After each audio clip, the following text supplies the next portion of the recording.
મિત્રો આપણે ગમે એટલા આધુનિક બનીએ ને પણ આપણને હંમેશા આપણી દેશી વસ્તુ જે છે ને એ આકર્ષે છે.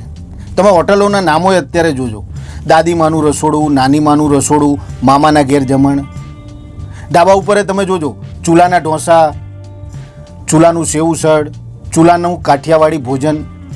એટલે મને પોતાને આવું ચૂલો શબ્દ સાંભળું ને એટલે હું હંમેશા આકર્ષાઉં અને હું હંમેશા ત્યાંનું ભોજનનો ટેસ્ટ કરું અને આનંદ આવે. એમ આપણી દેશી વસ્તુ પોતીકી લાગે આપણને.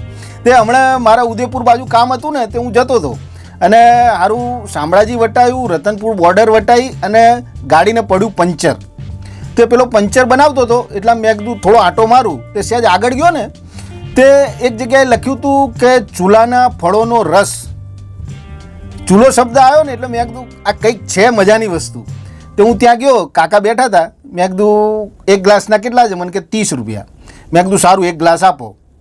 તે એક ગ્લાસ પીધો પણ મજા આવી ગઈ યાર. મેં કીધું બીજો આપો.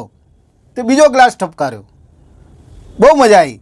ત્રીજો ઠપકાર્યો તો આમ મન મોર બની થનગાટ કરે એવી હાલત થઈ ગઈ.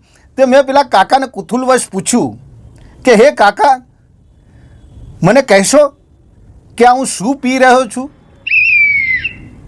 મન કે ભઠ્ઠીનો દેશી દારૂ. દેશી તો દેશી જ છે પણ હા આવી મજા હો પણ